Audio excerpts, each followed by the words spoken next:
नमस्ते। हिंदी व्याकरण क्लास में आपका स्वागत है। क्लास शुरू करने से पहले आपसे एक निवेदन है कि इस वीडियो को ज़रूर लाइक, शेयर एंड सब्सक्राइब करिएगा। अच्छा, आज हम हिंदी में संधि पढ़ेंगे। जो पिछले दिन हम पढ़े थे, लेकिन खाली उसका प्रकार भेद पढ़े थे, जैसे कि स्वर संधि, व्यंजन संधि एवं विसर्ग संधि पढ़े थे। वहाँ तक पढ़े थे।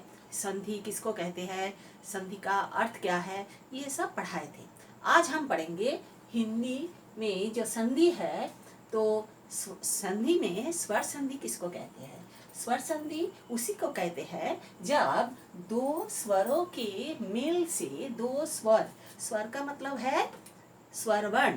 तो दो स्वरों के मेल से जो विकार का मतलब हम पहले ही बोल दिए थे, परिवर्तन। तो विकार उत्पन्न होता है, उसे स्वर संधि कहते हैं।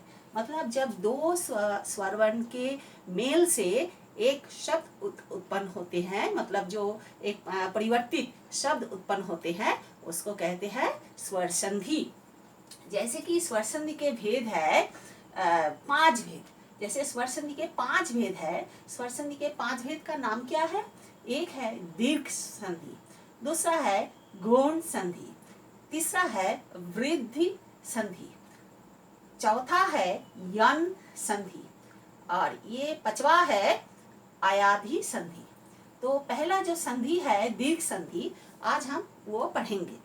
दीर्घ संधि क्या है? दीर्घ मतलब दीर्घ स्वर। हम जानते हैं कि स्वर वर्ण में दो स्वर होते हैं, जैसे कि ह्रस्व स्वर और दूसरा है दीर्घ स्वर। तो ह्रस्व स्वर किसको कहते हैं?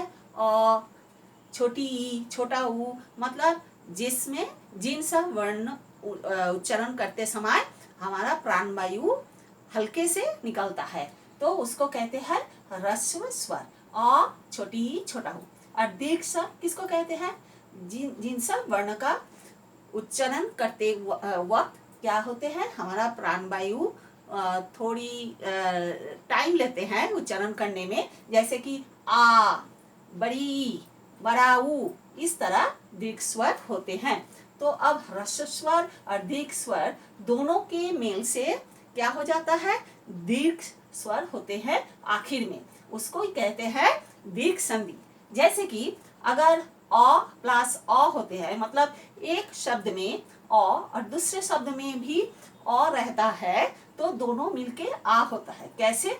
जैसे देखिए यहाँ पर वेद शब्द में अंत जो वर्ण है, मतलब आखिरी वर्ण जो है, उसमें अ है, द अ। और दूसरा जो शब्द है, उसका जो पहला वर्ण अ है अंत, तो वहां पे भी अ है, तो दोनों मिलके क्या हो गया? आ। जैसे कि वेदांत, तो नया शब्द क्या हुआ? वेदांत। वैसे ही आ प्लस अ, मतलब पहले शब्द में विद्या मतलब आ, आखिरी वर्ण है आ, और दूसरे शब्द में पहला जो वर्ण है वो है अ, दोनों मिलके क्या हो गया?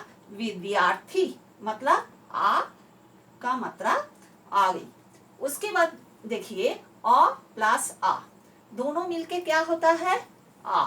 जैसे कि छात्रा, त्र अ, यहाँ पे अ वर्ण है, और आवास का जो शब्द है, आवास शब्द, उसका पहला वर्ण क्या है? आ। तो दोनों मिलके क्या हो जाता है? छात्रावास। तो उसी तरह आ प्लस आ, यहाँ पे देखिए दोनों ही दीर्घ स्वर है और दोनों मिलके आ ही होता है। जैसे कि दया, ये जो पहला शब्द है उसका आखिरी वर्ण है आ, और दूसरा शब्द है आनंद, उसका पहला वर्ण है आ, दोनों मिलके दयानंद होता है। अब मुझे लगता है आपको समझ में आ गया जो क्या हो रहा है, दीर्घ स्वर संधि कैसे होता है। मतलब अ प्लस अ हो, अ प्लस आ हो, आ प्लस अ हो, अ प्लस आ हो, कुछ भी हो, लेकिन आखिर में क्या हो जाती है? आ की मात्रा आ जाती है।